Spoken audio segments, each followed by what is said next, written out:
Viva related যে কোনো পরীক্ষায় একটা কমন প্রশ্ন হয়ে থাকে, tell us something about yourself, অর্থাৎ নিজের সম্পর্কে কিছু বলো। হ্যালো দেয়ার, আসসালামু আলাইকুম। I hope you are bright and shiny. I am also doing great by the grace of almighty of Allah. Now we are going to learn how can we present standard self presentation, অর্থাৎ যে কোনো মৌখিক বা viva related এক্সামে কীভাবে সুন্দর করে গুছিয়ে স্ট্যান্ডার্ড একটা সেলফ প্রেজেন্টেশন দেওয়া যায় সেটা শিখে নিব। আমরা অনেকেই অনেক সময় নন স্ট্যান্ডার্ড সেলফ প্রেজেন্টেশন করে থাকি। যেমন আমরা শুরুতে স্টার্ট করি এভাবে, hello dear friends, you know this is my first presentation, if I make any mistake please excuse me. এই টাইপের কোনো সেলফ প্রেজেন্টেশন আমরা করবো না। আমরা একটা কীভাবে খুব সুন্দর করে স্ট্যান্ডার্ড সেলফ প্রেজেন্টেশন দিতে হয় সেটা শিখে নিব। প্রথমত হচ্ছে সেলফ প্রেজেন্টেশন মানে হচ্ছে আত্মপরিচিতি। সেলফ প্রেজেন্টেশন মানে হচ্ছে আত্মপরিচিতি, অর্থাৎ নিজের সম্পর্কে নিজে কিছু বলা। সেলফ প্রেজেন্টেশন মানে হচ্ছে কি আত্মপরিচিতি, নিজের সম্পর্কে নিজে কিছু বলা। আর শুরুতেই আমাদেরকে যেটা করতে হবে সেটা হচ্ছে গ্রেটিংস। গ্রেটিংসগুলো হচ্ছে কি গুড মর্নিং, গুড ইভিনিং অথবা গুড ডে। আমরা অন্য কোনো টিউটোরিয়াল অথবা ভিডিওতে দিনের কোন সময় কোন গ্রেটিংসগুলো দিতে হয় সেটা শিখে নিব। তবে গুড ডেটা যে কোনো সময়, দিনের যে কোনো সময় বলা যেতে পারে, অথবা সালাম দিয়ে আমরা শুরু করতে পারি, আসসালামু আলাইকুম। তারপর হচ্ছে কি স্টার্টিং করতে হবে। স্টার্টিংয়ে শুরু করতে হবে কি, I would like to say something about myself. I would like to say something about myself, অর্থাৎ নিজের সম্পর্কে কিছু বলো। আমি আমার নিজের সম্পর্কে কিছু বলতে চাই। I would like to say something about myself, অর্থাৎ আমি আমার নিজের সম্পর্কে কিছু বলতে চাই। অথবা এছাড়াও আমরা যে কোনো প্রেজেন্টেশনে এই লাইনটা ব্যবহার করতে পারি। যদি আমার প্রেজেন্টেশনের বিষয় হয় ফেভারিট টিচার, আমার প্রেজেন্টেশনের বিষয় যদি হয় ফেভারিট টিচার, তাহলে আমি বলবো I would like to say something about my favourite teacher. যদি আমার প্রেজেন্টেশনের বিষয় হয় হোম টাউন, তাহলে আমি এভাবে বলতে পারি যে I would like to say something about my home town. অর্থাৎ এখানে আমরা উড লাইক অর্থ হচ্ছে চাওয়া, উড লাইক অর্থ হচ্ছে কি চাওয়া। এই আই উডটাকে আমরা শর্ট করে বলতে পারি আইট, ইংরেজ আইট। অর্থাৎ আমরা জানি যখন ইংরেজরা নেটিভ স্পিকার অথবা ইংরেজরা যখন কথা বলে তখন তারা শর্ট ফর্ম ইউজ করে। তাদের কথাবার্তায় কনভারসেশনে শর্ট ফর্ম ব্যবহার করে। কনভারসেশন অর্থ হচ্ছে কথাবার্তা বলা। তাহলে আমরা কথাবার্তা বলি, ইংলিশ হবে কি উই হ্যাভ কনভারসেশন। আমরা কথাবার্তা বলি, ইংরেজি হবে কি উই হ্যাভ কনভারসেশন। তাহলে আইউডটাকে আমরা শর্ট করে বলতে পারি কি, আইউডটাকে আমরা শর্ট করে বলতে পারি আইট। আইউডটাকে আমরা বলতে পারি আইট।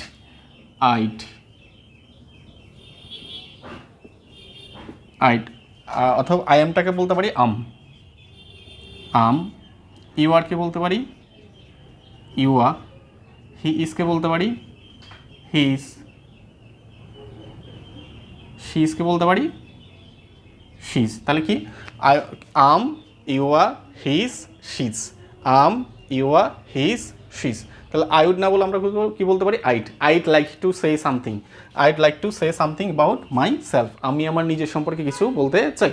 তাহলে শুরুতে আমরা হচ্ছে greetings, good morning, good day অথবা গুড ইভিনিং, অথবা আমরা সালাম দিয়ে শুরু করতে পারি। সালাম দিয়ে শুরু করা উত্তম, সালাম দিয়ে শুরু করতে পারি আসসালামু আলাইকুম। Then I would like to say something about myself, আমি আমার নিজের সম্পর্কে বলতে চাই।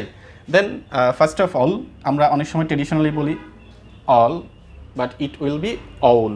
First of all I'm dash, এখানে আমার নিজের পুরো নাম হবে। যেমন first of all I'm SM Shihab Sumon. এখানে আরেকটা কথা আছে, আমরা অনেক সময় দিস ইজ দিয়ে শুরু করতে পারি। First of all this is SM Shihab Sumon. This ইজটা আমরা তখনই ইউজ করবো যখন কোনো একটা বড় অডিয়েন্সে আমি প্রেজেন্টেশন দিচ্ছি, নিজের সম্পর্কে বলতে যাচ্ছি, অথবা কেউ দৃশ্যমান নয়, অর্থাৎ ফোনে আমি নিজের সম্পর্কে বলতে যাচ্ছি, সেক্ষেত্রে আমরা দিস ইজ দিয়ে শুরু করতে পারি। অন্যথায় আমরা যদি কোনো একটা কোনো ফেস টু ফেস কোনো ভাইবা কিংবা আমার নিজের সম্পর্কে পরিচিত দিই, সেক্ষেত্রে হচ্ছে উত্তম হচ্ছে আম অথবা আই এম দিয়ে বলাই উত্তম। First of all I'm SM Shihab Sumon, please call me Sumon because that's my nickname. অর্থাৎ নিকনেম মানে হচ্ছে ডাকনাম, আমাকে কি নিকনেম মানে হচ্ছে ডাকনাম। তাহলে কি বলতে হবে, first of all I'm SM Shihab Sumon, please call me Sumon because that's my nickname. অর্থাৎ এখানে আমরা কি করব, সব পুরো নামটা ব্যবহার করব। এখানে আমরা আমাদের শর্ট যে বাসায় বা বাড়িতে যে নামে ডেকে থাকে সেই শর্ট নামটা আমরা এখানে ব্যবহার করব। তারপর হচ্ছে কি আম কারেন্টলি, আইএমকে আমরা শর্ট করে বলতে পারি আম কারেন্টলি ড্যাশ, অর্থাৎ আমার বর্তমান বয়স কত সেটা লিখে দিব। আমার বর্তমান বয়স যদি হয়, কারোর বয়স যদি হয় 20, তাহলে এখানে কি লিখে দেবো, আম কারেন্টলি 20। কারো বয়স যদি 25, তাহলে সে লিখে দিবে 25। এখানে ইয়ার্স ওল্ডটাও দেওয়া যেতে পারে, দিলেও দেওয়া যাবে, না দিলেও কোনো সমস্যা নেই। আম কারেন্টলি 25 ইয়ার্স ওল্ড দিলেও কোনো সমস্যা নেই। তারপর হচ্ছে আম ফ্রম আমার ডিস্ট্রিক্ট নেম, অর্থাৎ হোম টাউন অথবা ডিস্ট্রিক্ট নেম লিখে দেবো, আম ফ্রম খাগড়াছড়ি।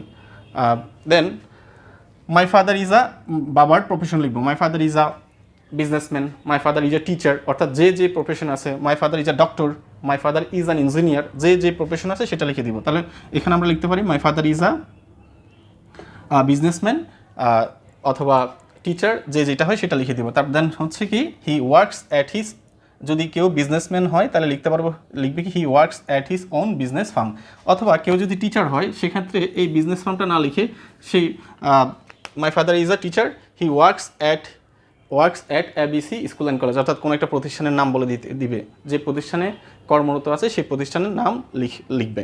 অর্থাৎ তাহলে কি মাই father is a teacher, he works at ABC school and college, অথবা অন্য কোনো প্রফেশনে থাকলেও সেটা এখানে প্রফেশন লিখে সেই প্রতিষ্ঠানের নাম এখানে লেখা যাবে। দেন অ্যান্ড আমরা নর্মালি লেখার সময় অ্যান্ড লিখবো, যখন উচ্চারণ করবো সেটা লিখবো হচ্ছে and, father and mother, bread and butter, অর্থাৎ অ্যান ইউজ করবো, এখানে ডিটা বর্ণ বিলোপ থাকে। যেমন আমরা বলি ফার্স্ট বয়, এখানে আমরা ফার্স্ট বয় অথবা ফার্স্ট গার্ল বলি, উচ্চারণের সময় অথবা স্পোকেনের সময় আমরা বলতে পারি ফার্স্ট গার্ল, ফার্স্ট বয়, সেভাবেও বলতে পারি। তাহলে অ্যান্ড মাই মাদার ইজ আ, এখানে মায়ের প্রফেশন লিখতে পারবো, যাদের মা গৃহিণী, তাহলে সেক্ষেত্রে লিখতে পারি কি my mother is a homemaker, she looks after our family.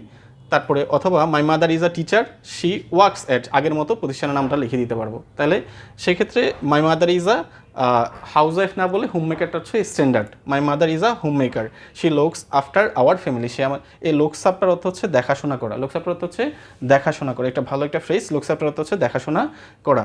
তাহলে she looks after our family, I'm a dash, অর্থাৎ কেউ যদি স্টুডেন্ট হয় সেক্ষেত্রে লিখে দিতে পারবো I'm a student, I study at প্রতিষ্ঠানের নাম এবিসি স্কুল অ্যান্ড কলেজ।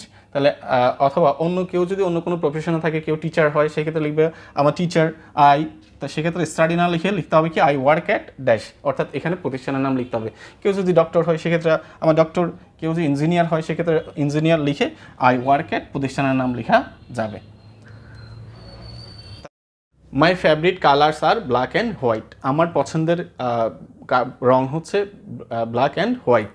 এখানে আপনারা চাইলে আপনাদের পছন্দ মতো রং বা কালারগুলো অ্যাড করতে পারেন। My favourite sports are cricket and football, তাহলে ট্রেডিশনালি আমরা বলে থাকি favourite, it will be favourite, it will be favourite. My favourite colours are black and white, my favourite sports are cricket and football. I like reading books, আমি বই পড়তে পছন্দ করি। Listening to music, watching television, reciting holy Quran and travelling to new places in my free time, আমি আমার অবসর সময়ে বই পড়তে, গান শুনতে, টিভি দেখতে এবং কোরআন পাঠ করতে এবং নতুন নতুন জায়গায় ভ্রমণ করতে পছন্দ করি। I want to be a dash in my future, আমি ভবিষ্যতে যেটা হতে চাই সেটা লিখতে পারি। I want to be an English teacher or English lecturer in my future, অথবা I want to be a super rich in my future, I want to be a BCS cadre in my future, I want to be doctor in my future, I want to be an engineer in my future. অর্থাৎ আমি যা হতে চাই সেখানে আমরা সেটা add করতে পারি। এটা দিয়ে আমরা শেষ করতে পারবো। That's all about me for the time being, thanks for having patience. এই ফর দ্য টাইম বিং অর্থ হচ্ছে আপাতত আমার সম্পর্কে এতটুকুই, ধৈর্য সহকারে শোনার জন্য ধন্যবাদ। এটা দিয়ে আমরা এই শেষ করতে পারি। First, that's all about me for the time being, thanks for having patience. Thanks for watching. Don't forget to like, comment and share. Allah Hafiz. Assalamu alaikum.